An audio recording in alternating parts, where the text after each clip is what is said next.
चलो जी, देखो बिल्कुल ध्यान से please. Good morning all of you.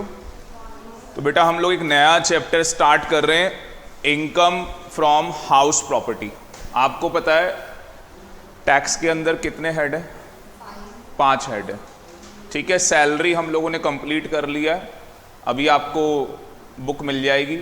ठीक, और आप उसमें से क्या कर लेंगे, प्रैक्टिस कर लेंगे एमसीक्यू क्वेश्चन की। तो आज हम लोग दूसरा हेड स्टार्ट कर रहे हैं और इस हेड का नाम क्या है, इनकम फ्रॉम हाउस प्रॉपर्टी।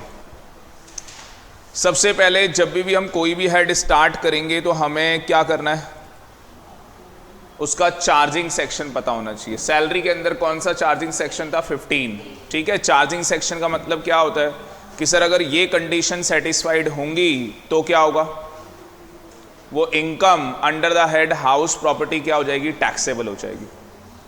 अगर चार्जिंग सेक्शन की कंडीशन क्या होंगी, सेटिस्फाइड होंगी, तो वो इनकम कहाँ पे टैक्सेबल हो जाएगी, income under the head house property.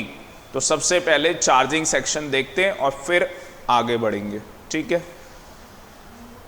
देखो जी कहाँ पे है चार्जिंग सेक्शन, ये रहा, और पूरा चार्ट बना हुआ है इसका। तो सारे बच्चे हेडिंग डाल लो, इनकम फ्रॉम हाउस प्रॉपर्टी और चार्जिंग सेक्शन 22। चार्जिंग सेक्शन है 22। चार्जिंग सेक्शन का मतलब है कि अगर ये कंडीशन सेटिस्फाइड होंगी तो वो इनकम टैक्सेबल होगी हाउस प्रॉपर्टी के अंदर। कितनी कंडीशन है? 3 कंडीशन। हाँ, कितनी कंडीशन है? 3 कंडीशन। पहली कंडीशन क्या है, देयर मस्ट बी, जो मतलब property must consist of building and lands appurtenant thereto. क्या मतलब इसका? ये मतलब इसका, ये कंडीशन 1 है कि property means house property. Property means house property but including building. तो प्रॉपर्टी का मतलब क्या है यहाँ पे, हाउस प्रॉपर्टी, पर क्या वो इंक्लूडिंग बिल्डिंग आएगी उसके अंदर? यस। अच्छा, रेजिडेंशियल प्रॉपर्टी या कॉमर्शियल प्रॉपर्टी? रेजिडेंशियल या कॉमर्शियल? जैसे मान लो ये जगह रेंट पे ले रखी है, कई कोचिंग सेंटर हैं जिन्होंने प्लेस क्या कर रखी है, रेंट पे ले रखी है, बैंक्स लेते हैं रेंट पे। ठीक है ना, तो रेजिडेंशियल हाउस प्रॉपर्टी, आपके पास बहुत सारे मकान हैं, आपने किराए पे दिए हुए हैं, तो आपकी हाउस प्रॉपर्टी किस पे हो गई, रेंट पे हो गई। वो कौन सी प्रॉपर्टी होगी, रेजिडेंशियल प्रॉपर्टी होगी। वो तो रेजिडेंशियल हुई ना, लोग रहने के लिए यूज कर रहे हैं। अगर आप रहने के लिए यूज करो तो रेजिडेंशियल, कॉमर्शियल कोई बिजनेस एक्टिविटी करो तो कॉमर्शियल प्रॉपर्टी होगी। तो यहाँ पे जो हाउस प्रॉपर्टी की इनकम टैक्सेबल हो रही है वो रेजिडेंशियल प्रॉपर्टी की हो रही है या कॉमर्शियल की हो रही है? बोथ, बोथ, दोनों की हो रही है। किसकी हो रही है जी? बोथ, दोनों की हो रही है। बात समझ में आ गई? किसकी हो रही है? बोथ, दोनों की। लिखो सेक्शन 22, लिखो section 22, charging section. Total 3 condition है, एक सेटिस्फाइड होनी चाहिए या तीनों? तीनों, वेरी गुड, ऑल, तीनों कंडीशन सेटिस्फाइड होनी चाहिए। जो इसके अंदर कंडीशंस बता रखी हैं 3, वो ऑल सेटिस्फाइड होनी चाहिए। तो रेजिडेंशियल प्रॉपर्टी भी आती है और कॉमर्शियल प्रॉपर्टी भी आती है, दोनों आती हैं। ठीक है, यहाँ पे लॉ लिखा है, यहाँ पे उसकी एनालिसिस लिखी हुई है, जो एनालाइज किया गया है। तो हाउस प्रॉपर्टी का मतलब हाउस प्रॉपर्टी भी है और इंक्लूडिंग बिल्डिंग। हाँ बेटा, और भी चीजें आ सकती हैं। हाँ हाँ,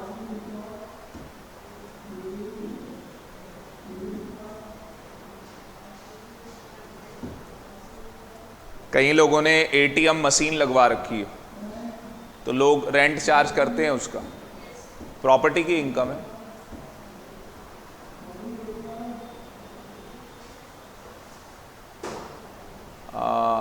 वो दिया हुआ है रेंट पे, रेस्टोरेंट खोला हुआ है किसी ने, उनकी प्रॉपर्टी में खोला हुआ है, ठीक है, डांस सिखाते हैं, म्यूजिक्स, ऐसे बहुत सारी चीजें हैं। प्रॉपर्टी से इनकम हो रही है ना, कहानी खत्म। दूसरी कंडीशन क्या है बेटा प्रगति, आप उस प्रॉपर्टी के क्या होने चाहिए, ओनर होने चाहिए, मालिक होने चाहिए। आप उस प्रॉपर्टी के क्या होने चाहिए, मालिक होने चाहिए, ओनर होने चाहिए। और तीसरी कंडीशन क्या है कि वो प्रॉपर्टी आपको अपने बिजनेस और प्रोफेशन पर्पस के लिए यूज नहीं करनी। किसको यूज नहीं करनी है, ओनर को। तो ओनर को वो प्रॉपर्टी अपने बिजनेस और प्रोफेशन पर्पस के लिए यूज नहीं करनी है। बात समझ में आ रही है? प्रॉपर्टी किसकी है, प्रिया की प्रॉपर्टी है। प्रिया ने अपनी प्रॉपर्टी किस पे दे रखी है, रेंट पे दे रखी है। ये उसकी क्या है, ओनर है। अपने खुद के बिजनेस और प्रोफेशन के लिए यूज नहीं करती, खुद के बिजनेस और प्रोफेशन के लिए यूज नहीं करती है। क्या कह रहे हो?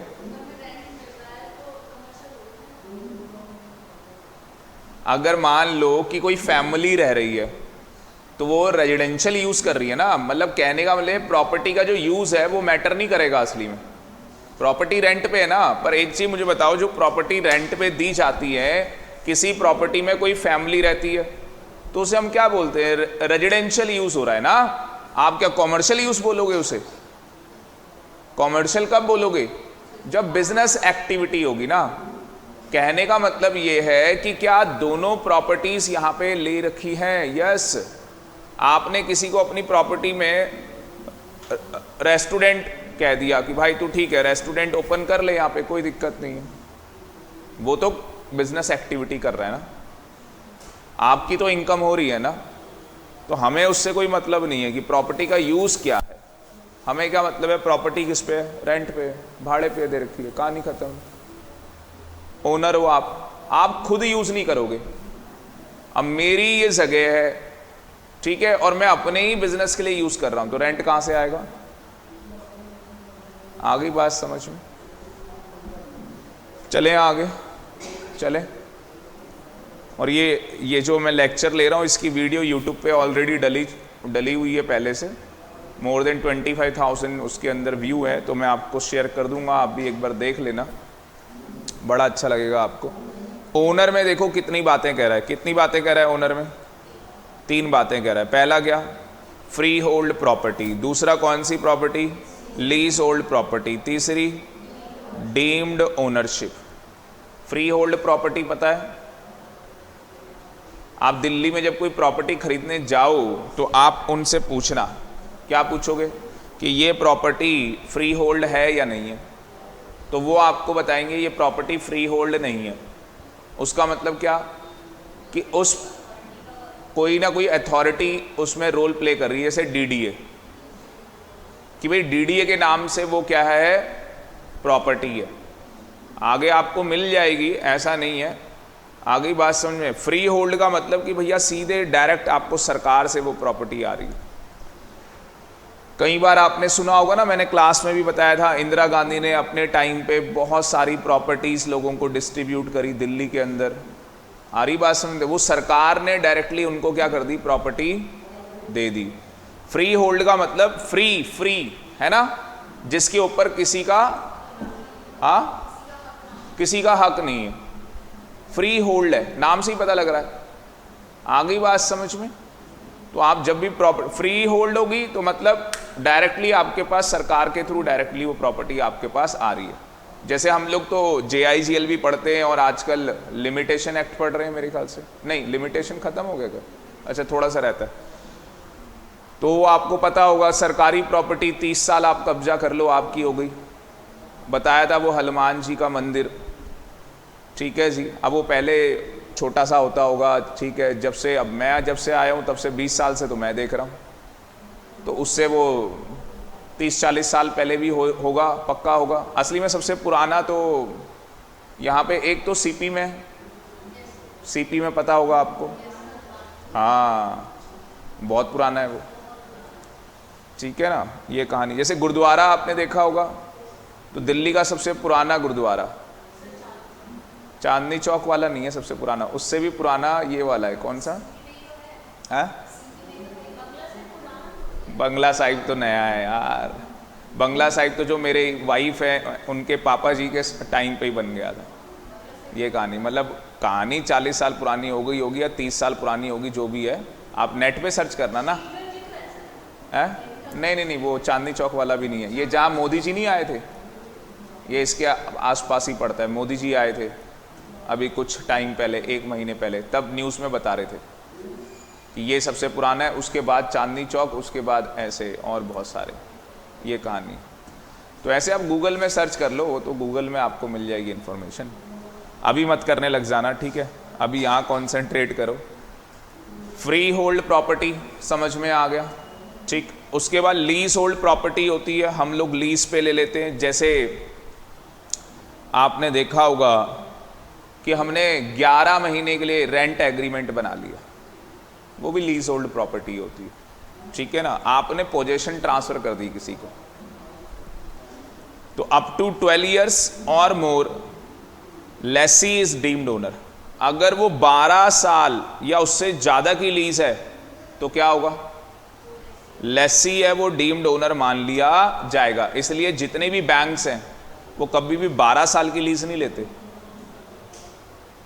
वो 12 साल की कभी भी लीज नहीं लेते। अगर वो 12 साल की लीज ले लेंगे तो एज पर इनकम टैक्स उनको खर्चा नहीं मिलेगा उस प्रॉपर्टी का। वो लाखों रुपए रेंट पे कर रहे हैं। आप बैंक से जाके पूछो आपका रेंट कितना जाता है, वो बताएंगे जी लाखों में रेंट जाता है हमारा। वो जो जितना भी जा रहा है, 1.5, 2, 3 जो भी है, आगे बात समझ में, तो लाखों रुपए रेंट कर रहे हैं। वो कितने की लीज बनाते हैं? 10 साल की, मतलब 5 साल से ऊपर की, 10 साल की, एक रफली बता दिया आपको। तो 12 साल की क्यों नहीं बनाते? चक्कर है ना उसका। जैसे लोग अपना रेंट एग्रीमेंट बनवाते हैं 11 महीने का, 12 का क्यों नहीं बनाते? रजिस्ट्रेशन एक्ट में रजिस्ट्री करानी पड़ेगी उसकी, तो उसके भी सरकारी चार्जेस लग जाएंगे। वो तो 50 रुपए का बना दिया और 100 रुपए ऐसे दे दिए, 150, 200 रुपए में काम हो गया, रेंट एग्रीमेंट बन गया आपका। मैं कह रहा हूँ ना, मैं आपकी प्रॉपर्टी का रेंट एग्रीमेंट बना देता हूँ, कहाँ दिक्कत आ रही है? साइन भी मैं ही कर देता हूँ, कहाँ दिक्कत आ रही है? फ्रॉड केस है वैसे, बन गया रेंट एग्रीमेंट। इंडिया में अभी इतना नहीं हुआ कि वो चेक करने आ जाएंगे, ये कर लेंगे, वो कर लेंगे। बट अगर मान लो कोई केस होता है, डिस्प्यूट होता है, तो फिर ये गलत चीज़ है, तो फिर तो पनिशमेंट मिलेगी ना। आपने एक लीगल पेपर के ऊपर, वो स्टैम्प पेपर, उसके ऊपर आपने गलत चीज़ बनाई, तो वो भी क्या है? एक ऑफेंस है। पर समझे नहीं आप कि लोग ऐसे फ्रॉड करते हैं और बेवकूफ़ बना देते हैं सामने वाले को, ठीक है, प्रॉपर्टीज बेच के। कह रहा less than 12 years then lessee is not a deemed owner. Deemed ownership is not covered any right by way of lease from month to month और for a period not exceeding 1 year. असली में ये एक high court तक case चला गया था, और केस क्या था कि मान लो किसी ने क्या किया, वही वाली कहानी, 11 महीने की लीज करा ली, 11 महीने की। अब वो हर साल रिन्यू होती है, हर साल, और ऐसे कर करके कितने साल हो गए? आज 12 साल हो गए। अब वो अगर साल 12 हो गए ऐसे कर करके, तो क्या वो लेसी डीम्ड ओनर माना जाएगा 12th ईयर में? क्या 12th ईयर में लेसी डीम्ड ओनर माना जाएगा? वेरी गुड, उसने 12 से कम कराया था, 11 महीने बोला था मैंने। और अगर 1 साल का करवाया होता तो जो 12th ईयर होता, यही हुआ था हाई कोर्ट में कि जो 12th ईयर होगा, अगर आपने 1 साल का कराया, यहाँ पे लिखा है नॉट एक्सीडिंग 1 ईयर। अगर आप 1 साल का रेंट एग्रीमेंट बनवा लो और हर साल क्या कर रहे हो? रिन्यूअल कर रहे हो, 12th ईयर आप डीम्ड ओनर माने जाओगे। As per income tax property नहीं हो जाएगी, जो बंदा रह रहा है उसकी प्रॉपर्टी नहीं हो जाएगी, वो तो रेंट एग्रीमेंट बना हुआ है ना। वो तो हम इनकम टैक्स पढ़ रहे हैं बेटा, यहाँ पे हम इनकम टैक्स के अकॉर्डिंग क्या है, लेसी को डीम्ड ओनर मान लेंगे। उससे होगा क्या कि लेसी जो आपको रेंट पे कर रहा है वो अपना खर्चा क्लेम नहीं कर पाएगा। बात समझ में आ रही है? सिंपल वर्ड्स में क्या है भाई, यहाँ पे जो बोला गया है, ownership of property, free hold में तो कोई एक्सेप्शन नहीं है, पर लीज होल्ड प्रॉपर्टी में अगर कोई भी बंदा 12 साल या उससे ज्यादा के लिए प्रॉपर्टी होल्ड कर लेता है एक ही बारी में, वही डीम्ड ओनर है। या हर साल रिन्यू करवा ले, हर साल बोला मैंने, 12th ईयर में वो डीम्ड ओनर बन जाएगा। 11 महीने के हिसाब से करवाए कभी नहीं बनेगा, महीनों के हिसाब से करवाए तो भी नहीं बनेगा, 5 महीने फिर रिन्यूअल, 6 महीने फिर रिन्यूअल, नहीं बनने वाला। क्या बोल तो दिया, मंथ का कोई वो नहीं होगा। अब ऐसे थोड़ी ना बोलोगे कि मंथ करवाएं 60 महीने करवाएं, तो साल नहीं हो गए फिर। एक तरीके से हम मंथ कब बोलते हैं, जब 11 से कम होता है। अगर 12 महीने होते तो हम कभी 12 महीने नहीं बोलते, हम साल बोलते हैं। दिमाग से चीज देखो कि वो क्या चीज होगी, ठीक है। अगर आप इतनी जल्दी आप इंटरप्रिटेशन कर पा रहे हो तो जज क्या बोलेगा, क्या है भाई 60 महीने की बनवा ले रहा है। आप समझ रहे हो कुछ इंटरप्रिटेशन। आज JIGL में इंटरप्रिटेशन ऑफ स्टैट्यूट स्टार्ट करेंगे। सही तुमने क्वेश्चन भी टाइम पे। डीम्ड क्या है, ओनरशिप, मतलब हमारा देखो यहां पे बात किसकी आई थी, कंडीशन में ओनर की आई थी ना। तो जो फ्री होल्ड प्रॉपर्टी होती है उसमें हमारी ओनरशिप होती है, लीज होल्ड में भी हमारी ओनरशिप होती है, ठीक है, अगर वो 12 साल की होगी। डीम्ड ओनरशिप है मतलब तुम मानो या ना मानो, इनकम टैक्स वाला कहता है हम मान लेंगे कि आप इस प्रॉपर्टी के क्या है, डीम्ड ओनर है। पहला, आपने अपनी स्पाउस को ट्रांसफर कर दी प्रॉपर्टी। दूसरा क्या है, किसको ट्रांसफर किया, माइनर चाइल्ड को। तीसरा क्या है, होल्डर ऑफ इम्पार्टल एस्टेट। ये क्या होता है, सैफ अली खान का नाम सुना है, तो राजा फैमिली से बिलोंग करता है, नवाब फैमिली राजा ही हो गए, ठीक है। तो भैया किंग लोग हैं, अब क्या हो गया, तो पुश्तैनी प्रॉपर्टी उसके पास आ गई। उस प्रॉपर्टी का सरकार कहती बंटवारा नहीं होगा, उस प्रॉपर्टी का बंटवारा नहीं होगा। आ गई सी बात समझ में। तो होल्डर है वो उसका, कैसी है, इम्पार्टल का मतलब जिस स्टेट का बंटवारा नहीं हो सकता, ठीक है। दादाजी कोई प्रॉपर्टी छोड़ के गए, ठीक है, तो भाई उन्होंने लिख दिया कि इस प्रॉपर्टी का बंटवारा नहीं होना है, तो जितनी भी पीढ़ियां आती रहेंगी वो उसकी होल्डर तो होंगी, पर वो कभी उसका पार्टीशन नहीं कर पाएंगे। आ गई बात में। क्या वही लोग डीम्ड ओनर माने जाएंगे, yes. Member of cooperative society, ये जितनी भी सोसाइटीज हैं, जैसे बहुत सारे फ्लैट्स बनते हैं, आपने बहुत सारा देखा होगा, यहाँ पे इतने सारे बने हुए हैं, तो वो क्या है, रजिस्टर्ड अगर करवा रखी है एज अ कोऑपरेटिव सोसाइटी, तो जिन लोगों ने अब फ्लैट खरीदा है इस पूरी बिल्डिंग के अंदर, वो बंदा ही तो उसका क्या है, मेंबर है, डीम्ड ओनर है। हाँ जी। Person in possession of property, ये क्या चीज है, एक मिनट देखते हैं, ये अधूरा लग रहा है कुछ। और क्या है नीचे, person having a right in a property for a period not less than, not less than का मतलब वही है 12 साल। अगर 12 साल हो जाता है तो, हाँ जी, 12 साल हो जाता है तो वही डीम्ड ओनर मान लिया जाएगा। एक देखते हैं ये क्या है, कहाँ पे है, आपके पास अभी नोट्स नहीं है, अभी आ ही जाएंगे।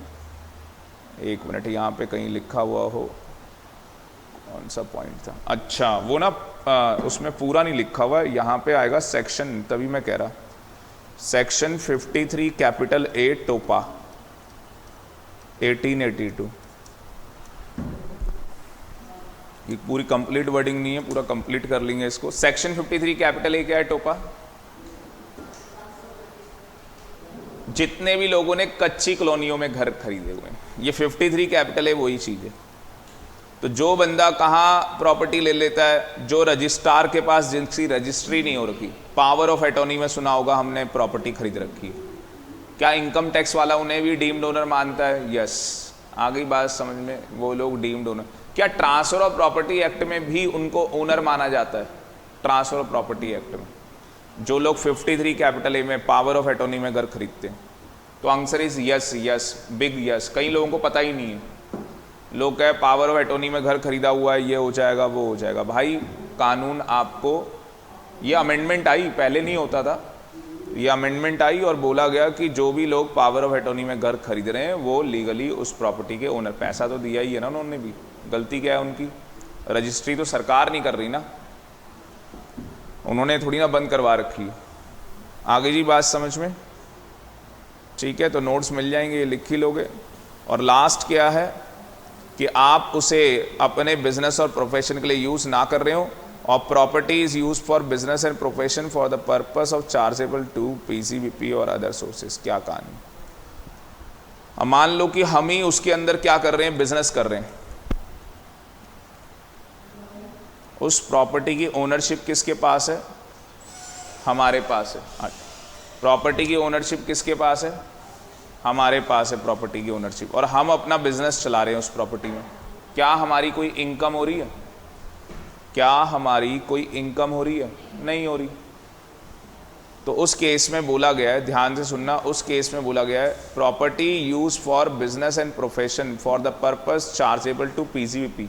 क्या हमारी बिजनेस से इनकम तो हो रही होगी, तो हम अपने पीसीबीपी हेड के अंदर हम क्या करेंगे, अपने पीसीबीपी हेड के अंदर बिजनेस की इनकम शो करेंगे कि बिजनेस में किस तरीके से हमारी इनकम आ रही है। और दूसरा क्या लिखा हुआ है? Other sources. अब अदर सोर्सेस कैसे हो सकता है? आपके, ये बड़ा खतरनाक पॉइंट है, ध्यान से सुनना। आपके घर के बगल में किसी की मैरिज है, लड़की की है, लड़के की, किसी की भी मैरिज है। पड़ोसी कहता है जी आपका घर बहुत बड़ा है, हमारे कुछ गेस्ट आएंगे, 5-10 लोग आएंगे आपके हॉल में, इतनी कैपेसिटी तो है ही, 50 लोग वहाँ रुके थे, हमें पता है जब आपकी लड़की की मैरिज हुई थी या लड़के की। क्या हमें दे दोगे? अब आप क्या हो, बनिया हो, ओ भाई पैसे लगेंगे, एसी चलेगा, कितने दिन, ये वो। तो उसने कहा 3 दिन के लिए। आप पूरे महीने का किराया ले, 25,000 रुपये दे दे। अच्छा, उसके लिए भी सही हो गया। अब वो 5-10 लोग नहीं रुकवाएगा, 50 लोग रुकेंगे उसमें आराम से, उसके लिए भी सही हो गया। 50 लोग और कहीं रोकता तो पैसे ज़्यादा लगते, और गर्मी का टाइम है भाई, एसी भी चलेगा फुल। उसने बोल दिया पूरे 24 घंटे एसी चलाओ, मुझे कोई दिक्कत नहीं है। आ गई बात समझ में? तो कहानी समझ में आ गई। आपकी कौन सी इनकम है? अदर सोर्सेस की। आप कहोगे सर हमारे पास तो रेंट आया। अरे तुम्हारा वो कोई काम था क्या कि मतलब प्रॉपर्टी रेंट पे देना? वो तो क्या हुआ कि कुछ इमरजेंसी थी, तुमने दे दिया, ठीक है। आ गई बात समझ में? तो वो वाली कहानी।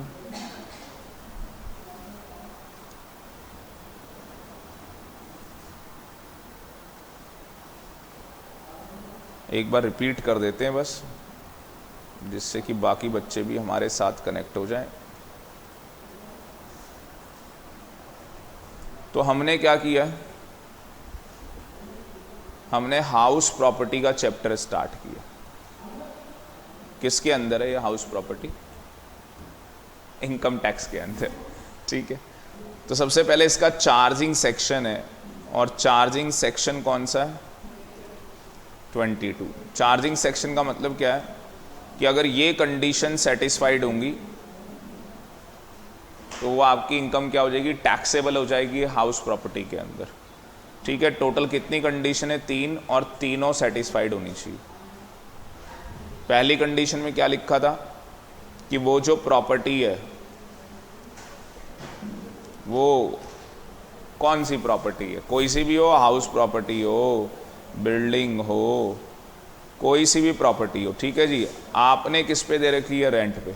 आपने किस पे दी है प्रॉपर्टी? रेंट पे दे रखी है। दूसरा पॉइंट क्या था? आप उस प्रॉपर्टी के क्या है?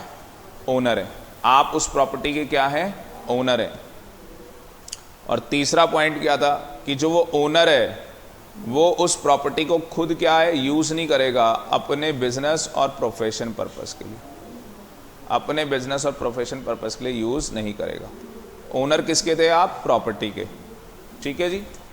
बस ये कहानी थी। तो जो बच्चे अभी आए हैं लिख लो, चार्जिंग सेक्शन 22, टोटल 3 कंडीशन, तीनों सेटिस्फाई करनी है भाई, तीनों, ऑल तीनों कंडीशन सेटिस्फाई करनी।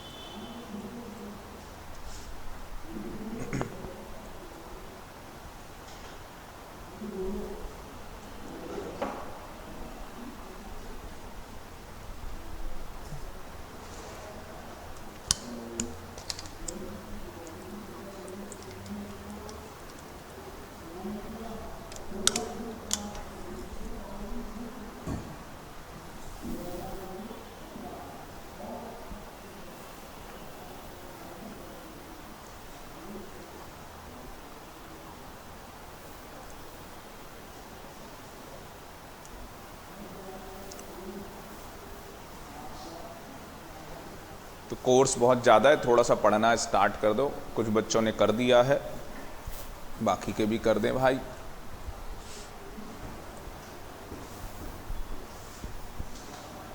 चलें आगे, ठीक है। आर्यन समझ में आ गया, शिखा समझ में आ गया ये, ठीक। उसके बाद आप आ जाओ वापस।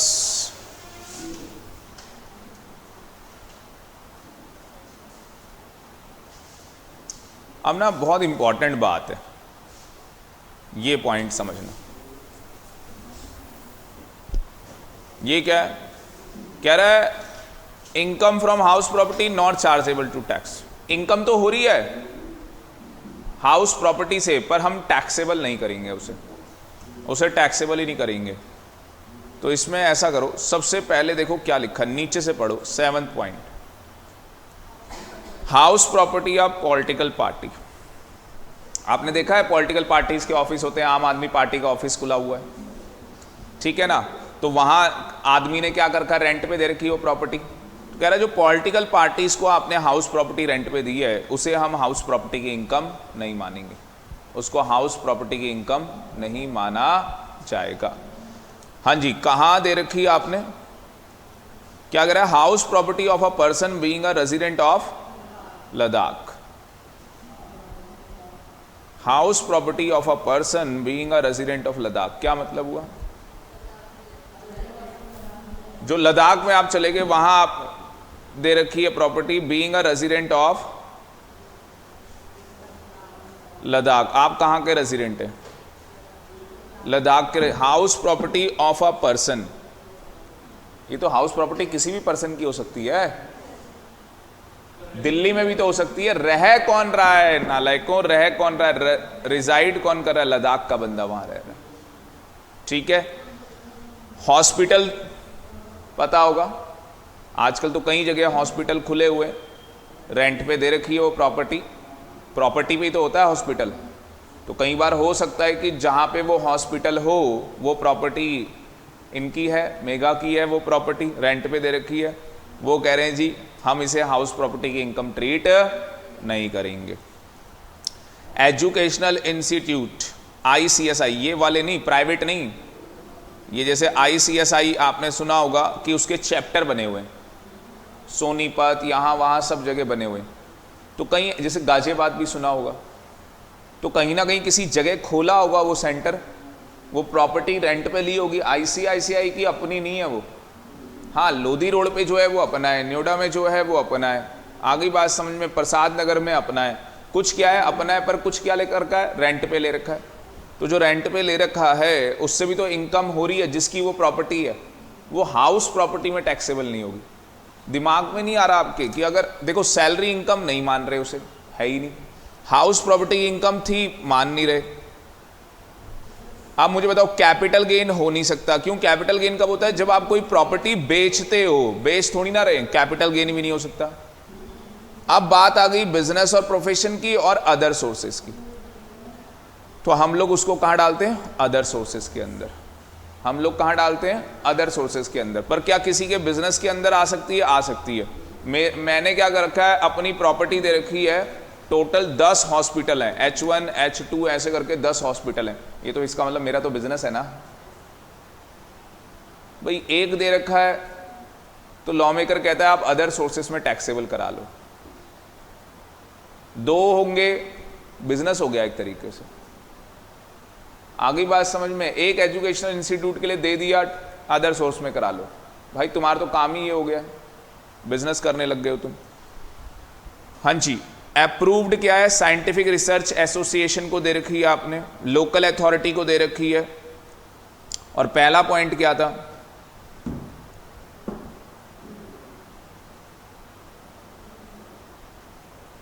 ये पहला पॉइंट क्या है,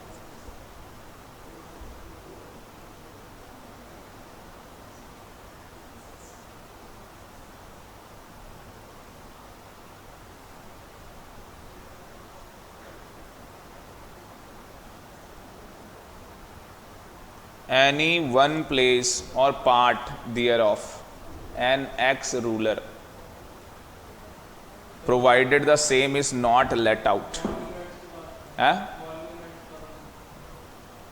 हाँ, तो अगर आपके पास वही वाली कहानी आ गई, कैसी प्रॉपर्टी है, बोलो कैसी प्रॉपर्टी है, कैसी प्रॉपर्टी है, नहीं हाउस प्रॉपर्टी है, तो उस प्रॉपर्टी को क्या कर रखा है आपने, ये नोट में देख लो, अगर आप उसको सेल्फ ऑक्युपाइड कर रहे हो, only the self occupied part shall be exempt, तो जो उसका सेल्फ ऑक्युपाइड पार्ट होगा वो क्या हो जाएगा, एग्जम्प्ट हो जाएगा। ऊपर भी लिखा था ना, not let out, not let out, let out नहीं होना चाहिए। जैसे वही हो गया, मान लो सैफ अली खान वाली कहानी हो गई, अब कोई पुश्तैनी प्रॉपर्टी है, अब मान लो उसने सरकार को ही रेंट पे दे दी और सरकार उसे रेंट पे कर रही है, तो भैया फिर तो वो इनकम मानी जाएगी। अब वो कह रहा है जी इस महल में, इस महल के अंदर तो मैं भी रहूंगा, लोग आए ठीक है कोई दिक्कत नहीं है, हाँ तो मैं भी रहूंगा इस महल के अंदर, मेरा होगा, वहां नहीं आएंगे बस लोग, बाकी पूरा घूमे, क्या दिक्कत है। बहुत बड़े बड़े महल होते हैं, जैसे मान लो ताजमहल है, वारिस निकल आए उसका कोई, लो भाई मैं हूं, और बोले तू यहाँ रह ले, ठीक है, बाकी लोग आया करेंगे घूमने के लिए, क्या दिक्कत है। और सरकार उसको रेंट पे कर रही है, फिर तो उसकी इनकम हो गई।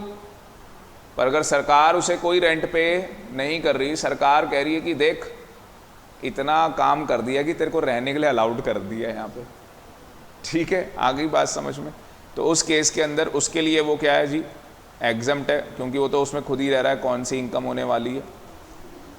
तो ये इनकम्स हम लोग हाउस प्रॉपर्टी में टैक्सेबल नहीं करते। और भी आ रही है फार्म हाउस, लोग आपने सुना होगा, बड़े बड़े फार्म हाउस, मैरिज होती है, ठीक है जी, ट्रेड यूनियन है कोई, उसको प्रॉपर्टी दी हुई है, चैरिटेबल पर्पस, मंदिर आपने सुना होगा। अब इन्होंने जो जगह जहाँ पे दे रखी किसी को, वहाँ पे मंदिर बना रखा है बंदे ने, इनको क्या करता है, रेंट पे करता है, हम उसको हाउस प्रॉपर्टी में टैक्सेबल नहीं करेंगे। आप खुद बिजनेस और प्रोफेशन के लिए यूज कर रहे हो, ये तो अभी बता दिया था। टोटल 11 हैं, ठीक है, टोटल कितने हैं, 11 हैं। कैसे याद होंगे, सर हमने किसी पॉलिटिकल पार्टी को दे रखी है, लद्दाख का बंदा है रेजिडेंट, हॉस्पिटल है, एजुकेशनल इंस्टीट्यूशन है, अप्रूव्ड साइंटिफिक रिसर्च एसोसिएशन है, लोकल अथॉरिटी है, या सर एक्स रूलर की प्रॉपर्टी है जिसमें वो खुद रह रहा है, सर ट्रेड यूनियन है, फार्म हाउस है, चैरिटेबल है, या खुद बिजनेस और प्रोफेशन के लिए, ठीक है, याद हो जाएगा। तुम बोलोगे नहीं तो कैसे याद होगा, चलो पहला बोलो, एक्स रूलर के पास हम सेल्फ ऑक्युपाइड है, एक्स रूलर के पास हम क्या है, सेल्फ ऑक्युपाइड है। दूसरा बोलो local authority, approved scientific research association, educational institute, hospital, किसको दिया है, रेजिडेंट को, लद्दाख वाला, political party, union, trade union, farm house, charitable purpose, खुद बिजनेस और प्रोफेशन के लिए यूज कर, ऐसे याद हो जाती हैं चीजें। एग्जाम में क्या होगा, वो दे देंगे कि देखो जी ICSI ने रेंट पे ले रखी है, बताओ जी ये मिस्टर राम की इनकम कहाँ पे टैक्सेबल होगी, तो लिखा होगा under the head house property, बच्चा सेंटी हो जाएगा, हाउस प्रॉपर्टी से इनकम हो रही है, हाउस प्रॉपर्टी। फिर लिखा होगा PGP other sources none of the above, other sources, आपको कहाँ करके आना है टिक, अदर सोर्सेस, ऐसा नहीं है कि कहीं टैक्सेबल नहीं कर रहे, अदर सोर्सेस के अंदर टैक्सेबल कर रहे हैं। अब किसी का फार्म हाउस के बिजनेस है, कहाँ टैक्सेबल करेंगे, फार्म हाउस कहाँ टैक्सेबल करेंगे, PGP।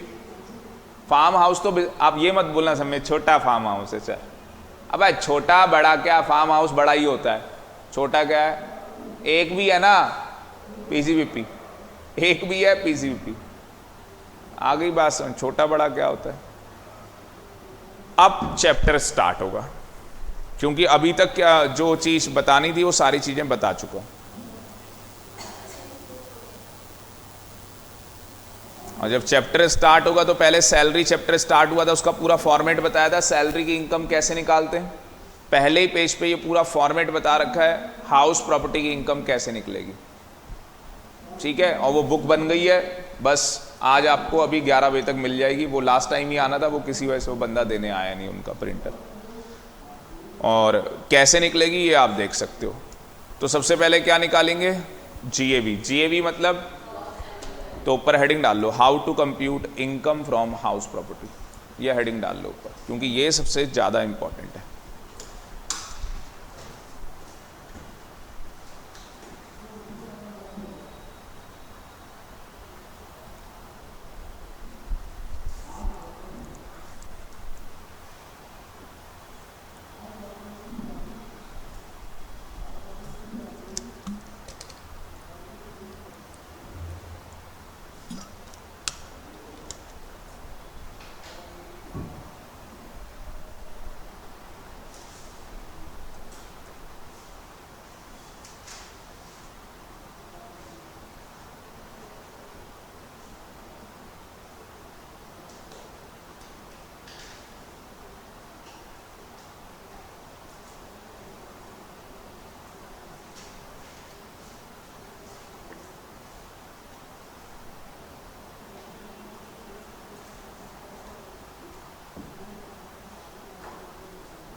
तो सबसे पहले क्या करना है, ग्रॉस एनुअल वैल्यू निकालनी है, जीएवी निकालनी है, सिखाएंगे आपको कैसे निकलेगी जीएवी। अच्छा, प्रॉपर्टी हमारी क्या है, लेट आउट है या सेल्फ ऑक्युपाइड है। एक मिनट, इसको कनेक्ट करेंगे अपने चार्ट से। चार्ट देखो क्या कहानी है, कह रहा है हाउस प्रॉपर्टी लेट आउट होती है या सेल्फ ऑक्युपाइड, इसके अलावा कुछ होती है नहीं। सर हमारी प्रॉपर्टी जो है वो लेट आउट है, ऑलवेज टैक्सेबल। लेट आउट है तो हमेशा टैक्सेबल होगी भाई। अच्छा, लेट आउट कैसे होती है पता है आपको? सर कैसे होती है भाई? पूरे साल है, पूरे साल लेट आउट है, या part of the year let out रही। साल में 12 महीने होते हैं, 12 महीने में से 10 महीने लेट आउट रही, 2 महीने खाली पड़ी थी। तो पार्ट ईयर लेट और पार्ट सेल्फ ऑक्युपाइड भी हो सकता है, पार्ट लेट और वेकेट भी हो सकता है। वेकेट मतलब खाली रही। ये कॉम्बिनेशन बनाए हैं। इसके अलावा और कोई कॉम्बिनेशन है लेट आउट का?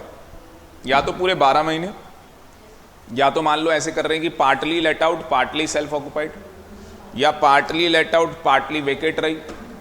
इसके अलावा तो कुछ कॉम्बिनेशन बनेगा ही नहीं। सेल्फ ऑक्युपाइड में क्या कॉम्बिनेशन बनेगा? या तो आप उस प्रॉपर्टी को क्या कर रहे हो, रेजिडेंशियल पर्पस के लिए यूज कर रहे हो, या तो आप किसको कर रहे हो, बिजनेस। और बिजनेस होगा तो क्या करना है, इग्नोर, क्योंकि फिर वो यहां पे नहीं आता। आप खुद ही, आप ओनर खुद ही, ये बहुत मेहनत लगती है इस चार्ट पे, आप खुद ही उसको क्या कर रहे हो, बिजनेस के लिए यूज कर रहे हो, तो इग्नोर कर दो। अब इसमें अमेंडमेंट आई है, तो जो बच्चे रिकॉर्डेड क्लास देख रहे हैं उनको भी ध्यान देना है कि इसके अंदर क्या आ गई है, अमेंडमेंट। तो जिसने पुराना पढ़ा हुआ है अपना पुराना मेरे को ना सुनाए, मैंने भी पढ़ा हुआ है पुराना, ठीक है। नया अपना अमेंड कर ले अपने आप को। रेजिडेंशियल पर्पस 1 और 2, एसओपी का मतलब है सेल्फ, यहाँ पे स्टार जब आपके नोट्स आ जाएंगे तो आप लिख लोगे एसओपी का मतलब self occupied property, self occupied property. तो अगर एक प्रॉपर्टी या 2, कईयों के पास एक प्रॉपर्टी होती है, खुद ही रहते हैं, रेंट पे नहीं देते, क्या कोई इनकम है? क्या अभी मैंने पढ़ाया था कि अगर सेल्फ ऑक्युपाइड हो गए तो हाउस प्रॉपर्टी में टैक्सेबल नहीं होगा। उसकी एनएवी क्या मानी जाती है बेटा, निल। एनएवी क्या है अब, नेट एनुअल वैल्यू। सर ये कहाँ पे आएगी? देखो बेटा, जीएवी निकालना है सबसे पहले, और उसके बाद क्या आएगी, एनएवी आएगी। बस आपके दिमाग में ये आ रहा होगा सर ये जीएवी आता कैसे। अभी रफली बता देता हूँ। ऐसी आपने बोल दिया मेरी प्रॉपर्टी 20,000 रुपये मंथली किराए पे दे रही हूँ, तो 12 से मल्टीप्लाई कर लोगे, 2,40,000 रुपये रेंट हो गया आपका। क्या ये 2,40,000 रुपये जीएवी है क्या? नहीं है असली में। इसके अंदर अभी और भी कुछ होना है, इसके अंदर अभी और भी कुछ होना है। क्यों होना है? क्योंकि सर जो ओनर है, लैंडलॉर्ड, वो अपनी प्रॉपर्टी का मेंटेनेंस भी तो करता है, और आपको प्रॉपर्टी रहने के लिए दी है। क्या सिक्योरिटी पर्पस नहीं देखोगे? कहीं रहने जा रहे हो, सिक्योरिटी भी तो चेक करोगे भाई। तुम यहाँ क्लास में आ गए, वहाँ तुम्हारा कमरा खाली हो गया, या मान लो कोई रेजिडेंशियल है, ठीक है, वो बंदा बाहर निकला, भाई उसके बीवी बच्चे हैं, उनको किडनैप कर लिया, सेफ्टी भी तो देखनी पड़ती है। लिफ्ट फैसिलिटी सारी, मतलब प्रॉपर्टी रेंट पे देना ही नहीं होता है, उसके साथ और भी बहुत सारी चीज़ें होती हैं। सीधे ही तुम 2,40 को इनकम मान लोगे, वो बेचारा लुट जाएगा, कहे नहीं देता इनको लिफ्ट, नहीं दूंगा इनको सेफ्टी, कुछ नहीं मिलेगा इनको। इनकम टैक्स वाले पूरे 2,40 के ऊपर टैक्स लगा रहे हैं, ठीक है, तो कैलकुलेट करेंगे। उसके बाद म्युनिसिपल टैक्स है, बात करेंगे म्युनिसिपल टैक्स। अभी के लिए मोटा मोटा क्या, जैसे हमने सैलरी में किया था, ग्रॉस सैलरी आएगी, 3 चीजें ऐड करनी है, सैलरी, अलाउंस, परक्यूसिट। ग्रॉस सैलरी आ गई, 3 डिडक्शन ले लेंगे, standard, professional, entertainment, only government वाले को आ गई जी इनकम सैलरी की। इसमें क्या करना है सर, पहले ग्रॉस एनुअल वैल्यू लेनी सर, उसमें से 2 चीजें माइनस होनी है, अभी रहने दो क्या माइनस होना है। फिर सर नेट एनुअल वैल्यू आती है, फिर सर इसमें भी डिडक्शन मिलनी है सर 2, तो 2 चीज़ें इधर माइनस हो रही हैं, इधर भी 2 डिडक्शन मिल रही हैं। फिर जाके हमारी देखो इनकम आ रही है आगे चल के, इनकम फ्रॉम हाउस प्रॉपर्टी। फिर चाहे वो प्रॉपर्टी लेट आउट हो या सेल्फ ऑक्युपाइड। अच्छा, सेल्फ ऑक्युपाइड में आप देख रहे हो जीएवी आ ही नहीं रहा, जीएवी आ ही नहीं रहा ना, आएगा ही कैसे? सेल्फ ऑक्यूपाइड में तो खुद ही रह रहे हो ना, रेंट कहाँ से आएगा? तो जीएवी निकल ही नहीं रहा, सीधे एनएवी दे दी नील। और फिर कुछ बात हो रही है कहानी, और मैंने ये 115 लिख के काटा हुआ है। 115 लिख के इसलिए काटा, 115 बीएससी लिख के इसलिए काटा हुआ है कि अगर आपने ये 115 बीएससी ऑप्ट कर लिया तो आपको ये सेक्शन 24 नहीं मिलेगा, इसलिए लिख के काटा है। तो समझ में आ गया होगा। या तो 115 बीएससी ले लो, और अगर 115 बीएससी कहाँ बात कर रहे हैं? जहाँ पे सेल्फ ऑक्युपाइड है, जहाँ क्या सेल्फ ऑक्युपाइड है। क्योंकि भैया आपकी प्रॉपर्टी अगर सेल्फ ऑक्युपाइड है तो कोई इनकम ही नहीं हो रही होगी, वहाँ तो सीधे एनएवी क्या होगा? नील होगा। तो वहाँ तो खुद पहले स्टैंडर्ड डिडक्शन नॉट अलाउड, वहाँ तो खुद ही कह रहा है स्टैंडर्ड डिडक्शन मिलनी ही नहीं है। ठीक है, एक लाइन में बस इतना याद रखो, 115 बीएससी ले लिया तो सेक्शन 24 की डिडक्शन नहीं मिलेगी। सेक्शन 24 लेना चाहते हो, 115 बीएससी जो अल्टरनेटिव टैक्स रिजीम है उसको छोड़ दो, उस ऑप्शन को ऑप्ट मत करो। वो करते कैसे? पहले बहुत सारी चीज़ें आनी चाहिए 115 बीएससी के लिए, इसलिए मैंने डाली ही नहीं वो यूट्यूब पे। मुझे पता मैं डाल दूंगा, आधे से ज़्यादा मेरे पास आ जाएंगे मैसेज पागलों की तरह, सर ये क्या कर दिया, ये तो समझ में नहीं आया, ये पता नहीं लग रहा, ये वो। जो बच्चा क्लास ले रहा है जब उसको दिक्कत आ सकती है, जो क्लास ही नहीं ले रहा है, जो बस देख रहा है, जो वीडियो डल रही है उसमें बस, तो उसको तो बहुत ज़्यादा। क्योंकि 115 पहले बीएससी प्रोविज़न तो समझ में आए, और वो प्रोविज़न समझने के लिए टैक्स आधे से ज़्यादा आना चाहिए। 5 हेड की तो नॉलेज हो तो जाके ये समझ में आएगा 115 बीएससी। इसके अंदर कई ऐसी चीज़ें हैं। तो हमें सबसे पहले इस चैप्टर में क्या सीखना होगा? जीएवी सीखनी होगी। और सबसे पहला स्टेप तो ये होगा, और दूसरा पड़ाव ये होगा कि एनएवी तक आना होगा। एक बार एनएवी तक आ गए, चैप्टर आधा खत्म है। और प्रॉपर्टी या तो लेट आउट या तो सेल्फ ऑक्युपाइड। तो ये बुक आपको मिलने वाली है, वहाँ से आराम से देख लोगे, बनाने की ज़रूरत नहीं है। बस वो आपने हेडिंग डाल ली थी, ठीक है, घर जाके लिखना है सब कुछ। ये सब बाद में पढ़ाऊँगा, पहले मैं सबसे पहले तो वो जगह छोड़ दो अपने लिए, तुम काम चोर हो, घर जाके लिखोगे नहीं कहीं, जगह छोड़ दो। सबसे पहले क्या सिखाऊंगा तुम्हें? जीएवी निकालना। यस और नो? तो सबसे पहले मैं आपको जीएवी निकालना सिखाऊंगा और उसके स्टेप्स आप लोग लिख लो। तो ऊपर हेडिंग डाल लो, किस तरीके से हम लोग जीएवी कंप्यूट करेंगे।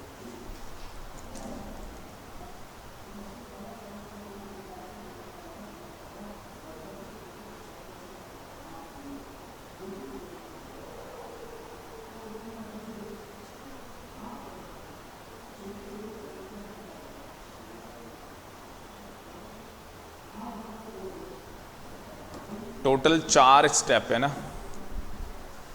टोटल कितने स्टेप हैं? 4 स्टेप हैं।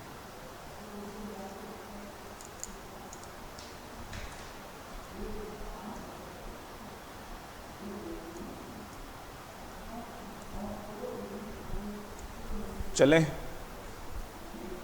ये यहाँ ना बहुत डिटेल में एक्सप्लेन किए हैं चारों, और उसकी जो समरी है वो यहाँ पे डाली हुई है नेट सेल में समराइज। वो पहले समझ लो आराम से।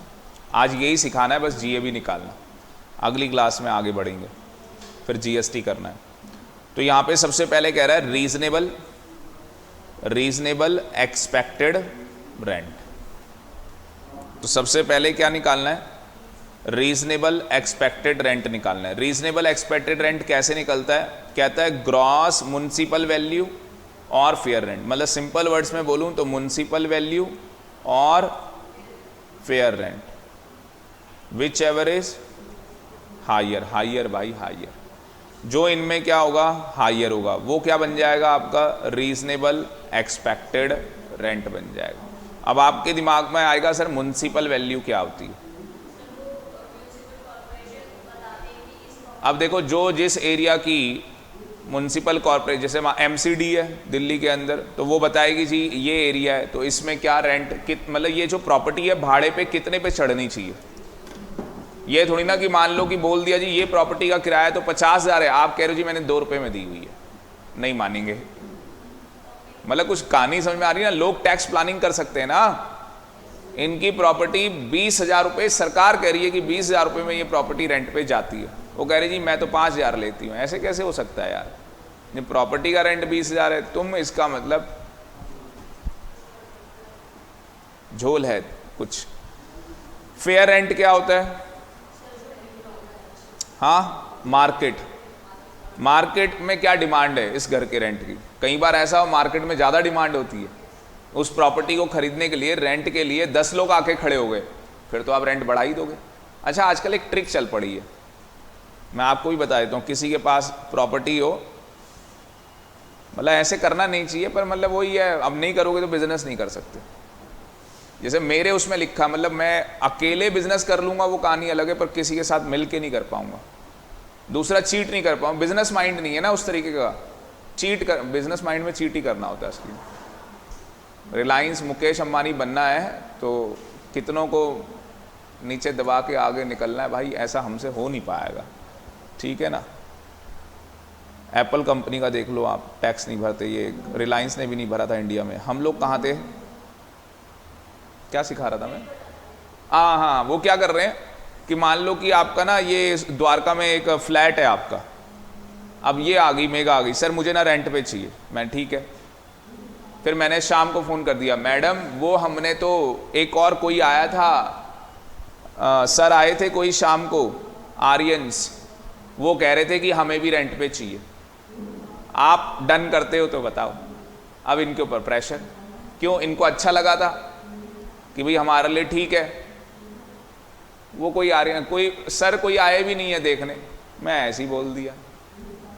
अब इनको ये हो गया कि अगर मैंने आज नहीं बोला या कल तक नहीं बोला, सुबह तक, कल वो बंदा कर देगा, मैं क्या करूँगी फिर। यार इतना आसान भी नहीं है। अभी आप लोग कभी गए नहीं ना, मतलब ऐसे, ठीक है ना।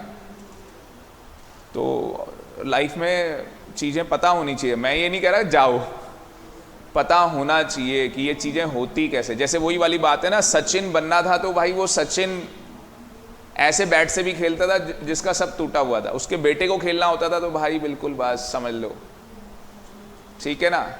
तो वो वाली कहानी, बेचारा फिर वो सचिन बन नहीं पाया। जो जीरो लेवल से काम करता है ना, उसको तो कभी कोई बीट कर ही नहीं सकता। अगर धीरू भाई अंबानी बना है बिजनेसमैन बहुत बड़ा, तो आप कह रहे हो कि मैं इसे गिरा दूंगा, पॉसिबल ही नहीं है। उन लोगों को आप कभी नहीं गिरा सकते जो जीरो लेवल से बढ़ते हैं, जो सीधे ये स्टार्टिंग से ही ले भाई, उसे तो कोई भी गिरा सकता है। जीरो लेवल नहीं पता, तो कहानी कोई भी काम जीरो लेवल से सीखा जाए तो वो वाली कहानी है। अच्छा, हम कहाँ थे? तो भाई समझ गए अब क्या चलता है मार्केट में।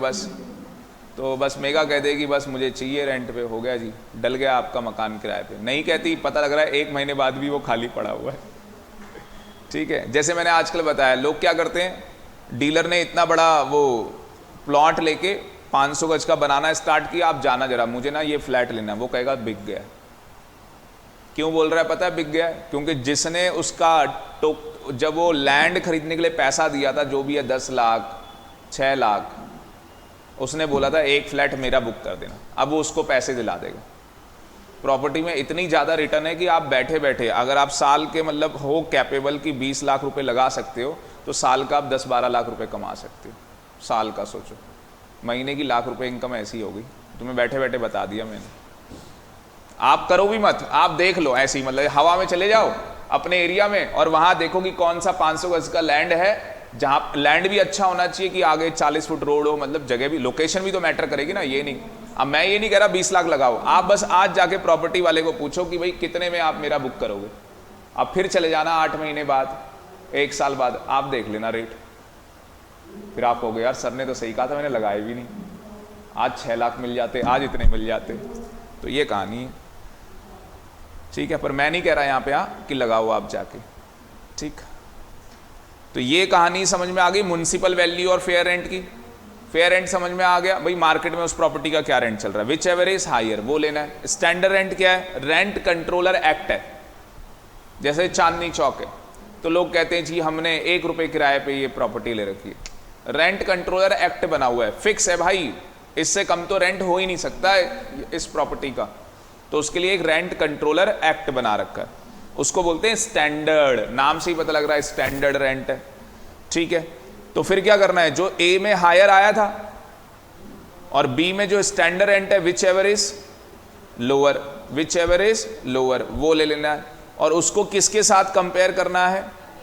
Actual rent receivable. समझ गए होंगे एक्चुअल रेंट क्या था आपका? 20,000 रुपये किराए पे दी थी प्रॉपर्टी, 12 से 2,40,000 रुपये, और उसमें कुछ कह रहा है माइनस भी कर दो। अगर कुछ पैसा गया है अनरिलाइज रेंट है, अगर कुछ पैसा गया है अनरिलाइज रेंट है। तो ये यहां पे लोअर लिखा था इसने। ए और बी में क्या करना है? ये ए था ना, कहां गया वो? ऊपर। ये ए था, ये बी था, दोनों में लोअर। और फिर उसके बाद सी, उसके बाद क्या आ जाएगा? सी आ जाएगा। और सी को किससे कंपेयर करेंगे? डी से। और यहाँ पे बोला है सी और डी में क्या करना है? हायर लेना है। मतलब समझ गए, ये जो सी आया आपके पास लोअर, और जो डी आएगा, दोनों में क्या लेना है? हायर। एक रेड लाइट होती है, आपने देखा होगा, सबसे ऊपर कौन सी लाइट होती है? Red, orange, green. ऑरेंज होती है, येलो होती है? वो येलो होती है। एक उन कौन कौन से कलर होते हैं? रेड। अच्छा, ये ऑरेंज तो नहीं होती है वो? है? और उन्हें नहीं देखी है? येलो नहीं बोलते असली में, ऑरेंज ही बोलते, पर जो भी हमने क्या है, आप चलो देख लेना क्या बोलते हैं। येलो ही बोलते शायद। ठीक है, हाँ हाँ, दिखती ऑरेंज है ना? हाँ ठीक है, तो दिमाग में वो थोड़ा वैसा रहता है। ठीक है, मुझे क्या करना है? अब पहले सबसे ऊपर कौन सी होती है? रेड होती है। अच्छा ठीक है, तो भाई यहाँ पे क्या है? Higher, lower, higher. ये भी एक रेड लाइट है, ये मैंने ऐसे बनाया हुआ। अब हायर क्या करना है? हायर क्या करना है? म्युनिसिपल वैल्यू और फेयर रेंट, विच एवर। लिखो आप, तुम लोगों को समझ में आ गया, पर तुम नोट्स नहीं बना पाओगे ना, तो लिखवाना मुझे ही पड़ेगा।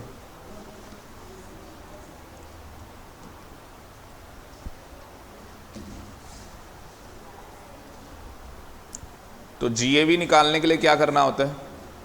हायर, लोअर, हायर, ये कॉन्सेप्ट लगता है हायर, लोअर, हायर का। तो स्टेप्स हैं उसके। पहले स्टेप में क्या करोगे? म्युनिसिपल वैल्यू और fair rent, whichever is higher. और उस हायर को क्या बोलते हैं? Reasonable expected rent. बातें नहीं हुई, इधर देखो, जोश में आ गए। दूसरा स्टैंडर्ड रेंट। फिर समझ गए, ये हायर यहां पे आ चुका होगा, और इधर से स्टैंडर्ड ले लोगे। पर फिर करना क्या है? इनमें लेना क्या है फिर? वेरी गुड, इन दोनों में क्या लेना है फिर? लोअर लेना है भाई। ये लिख लो, कहीं कोई कंफ्यूज ना हो। उधर से वो हायर वाला आ गया, मैं लिख नहीं रहा उधर, मतलब ऐसे एरो बना दिया, मतलब वो उधर से नीचे आ गया। अब तीसरे में क्या करना है? एक्चुअल जो आपका रेंट है उसमें से माइनस कर लो अनरिलाइज रेंट, और इधर से लोअर आ चुका होगा। फिर इसमें क्या ले लोगे गरिमा? हायर ले लोगे, बस खत्म हो गया, सिंपल है। ये हायर ही क्या है आपका? जीएवी। यही हायर आपका जीएवी है भाई। सिंपल, कितना सिंपल है, यहां तो पहुंचना है हमें। पहला हायर, फिर लोअर, फिर हायर। Standard rent. एसआर का मतलब स्टैंडर्ड रेंट। स्पेशल रेजोल्यूशन नहीं है। क्या होता है स्पेशल रेजोल्यूशन? 1 मिनट, किसने बोला था? इधर में से नहीं, उसने तो बोला था कि नहीं है। किसने बोला था? एसआर। ऐसे ही बोल, क्या होता है एसआर? हाँ, 75% क्या?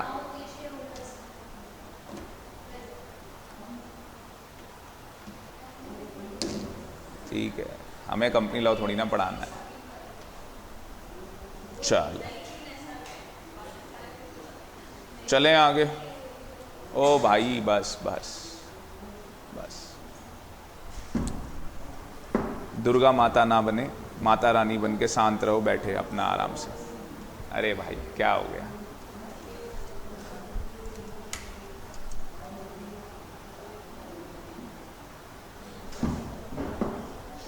ये जो चौथा स्टेप है ये बाद में समझाऊंगा। हाँ, ये जो चौथे स्टेप की कहानी है बाद में बताऊंगा।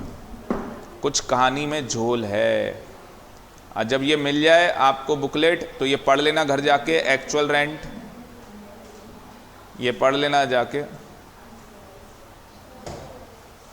एक क्वेश्चन पूछूं?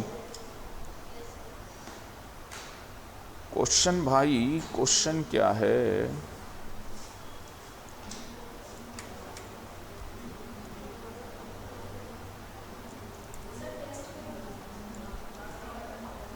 हाँ टेस्ट तो हो जाएगा, कहाँ दिक्कत आ रही है।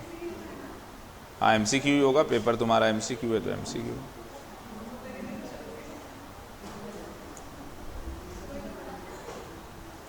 मान लो एक गैस एजेंसी है और आपने उसको वो प्रॉपर्टी रेंट पे दे रखी है। उस गैस एजेंसी वाले को आपने वो प्रॉपर्टी किस पे दे रखी है? रेंट पे दे रखी है। आपने कहा भाई रेंट दे देना हर महीने 20,000 रुपये। रेंट कितना दे देना? हर महीने 20,000 रुपये। साथ में एक गैस का सिलेंडर भी दे दियो हर महीने है? नहीं नहीं, अलग। एक तो 20,000 रुपये रेंट मांग रहा है, अलग से एक सिलेंडर हर महीने चाहिए भाई गैस का। तो आप बताओ किराया कितना मानोगे फिर? अब सिलेंडर मान लो ऐसी रफ कर रहे हैं, मतलब 1,000 रुपये का एक, तो 21,000 रुपये रेंट माना जाएगा। यस और नो? उस केस में तो 21,000 रुपये रेंट माना जाएगा।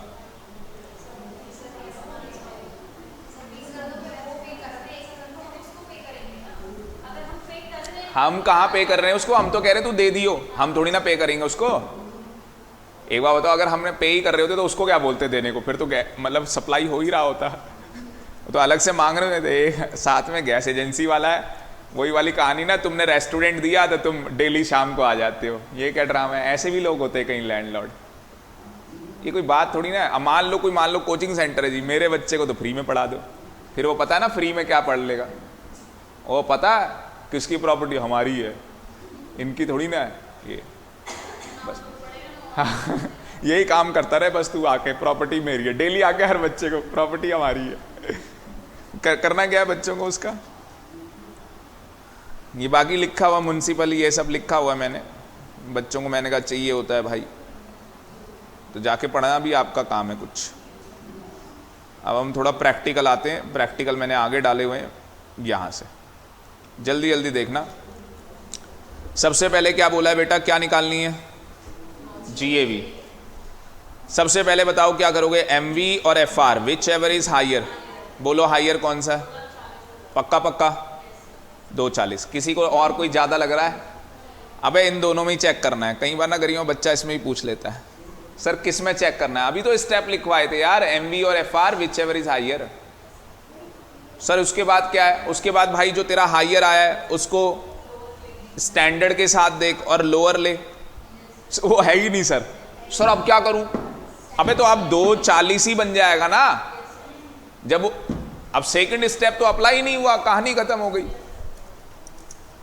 और लास्ट क्या हो जाएगा? हायर। तो कौन सा आ रहा है हायर? तो आंसर देखो 240। बताओ कोई डाउट? देखो आया ना कोई? आया कोई? प्रगति भी कह रही है हाँ यही है वो, यही है वो बच्चा।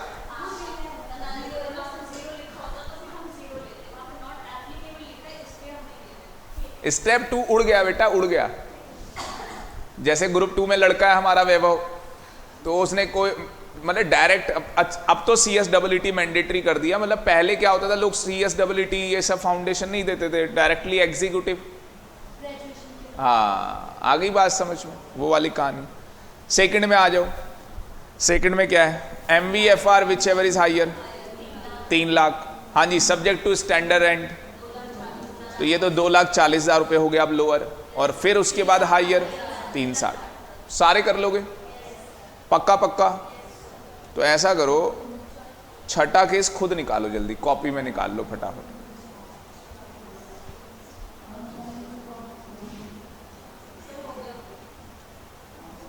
निकल गया? 480 आ गई, ठीक है। चलो इंटेलिजेंट हो। ऐसा करते हैं, बहुत इंटेलिजेंट बच्चे हो गए। अब निकालना जरा। अच्छा ये हाउस प्रॉपर्टी अलग है, हाँ, इसका जीएवी अलग, इसका अलग, इसका अलग। चलो पहले हेल्प कर देता हूं, नंबर ऑफ रेजिडेंशियल यूनिट्स लिखी हैं, 2 यूनिट दिए हैं किराए पे। इसका मतलब कि ये जो MV है ये दोनों का दे रखा है, हाँ दोनों का है ना, ये जो है ये भी दोनों का है, ये जो है ये भी दोनों का है। अच्छा ये जो है वो पर यूनिट लिखा है, अगर ये पर यूनिट वर्ड नहीं होता तो वो भी दोनों का होता। तो पहले इसको मल्टीप्लाई कर लेना, पहले इसे भी तो कन्वर्ट कर लो ना 2 में। समझ में आ गया मेरा?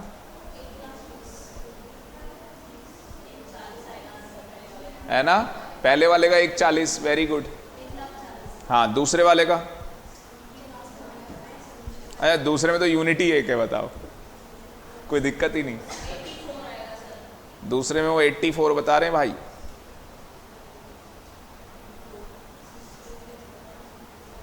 दूसरे में 84 की बोली आई है।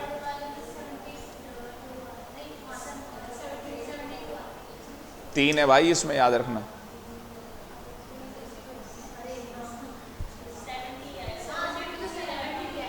अच्छा 72 ही आ रहा है, किसी और के कोई आंसर तो नहीं आ रहे? और देखो पहला तो 140 सही है आपका GAV, ये कुछ नहीं है, 140 सही है। दूसरा 84 आ रहा था मेरे ख्याल से, तीसरा 72 आ रहा था। अब इसमें से क्या माइनस होता है? म्युनिसिपल टैक्स जो हो पेड बाय ओनर।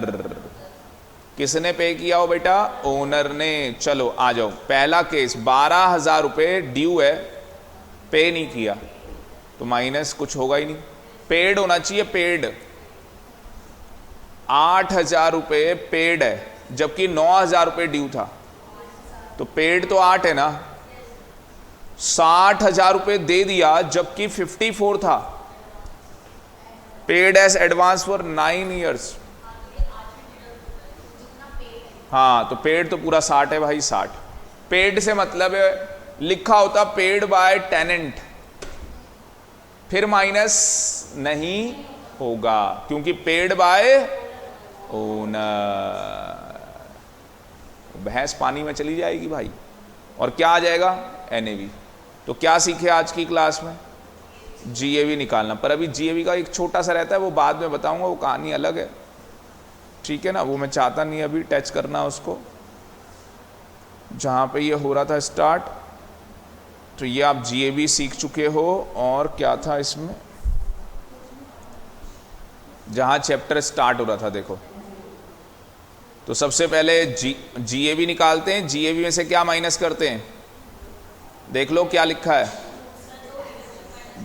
हाँ, और लिखा देखो क्या है, municipal tax borne by owner on paid basis, however municipal tax paid during previous year are allowed even if they are related to past years और फ्यूचर ईयर।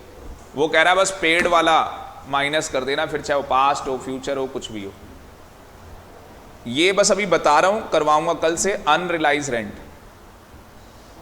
अनरिलाइज रेंट का मतलब क्या? आपका टेनेंट आपको किराया नहीं दे रहा, धमकी दे दी फोन पे, नहीं देता किराया, ठीक है ना, तो वो माइनस होना चाहिए ना भाई, जब किराया नहीं मिल रहा। फिर जाके क्या आ जाएगा? NAV। पर अनरिलाइज में खासियत क्या है? अनरिलाइज के अंदर करंट ईयर का माइनस होना है, बाकी अर्लियर ईयर का माइनस नहीं होगा। क्यों? वो तो पहले माइनस हो चुका होगा पहले, समझे? तो अनरिलाइज रेंट क्या करना है? बस करंट ईयर का माइनस करना है। तो इन दोनों में बस यही डिफरेंस है, ठीक है जी। तो आज के लिए इतना ही, थैंक यू वेरी मच। अभी GST पढ़ना है भाई, टेस्ट बाद में लूँगा। और GST के लिए ही मैंने मॉड्यूल मंगवाया था आपको, और जितना मैं GST में कराऊँ वो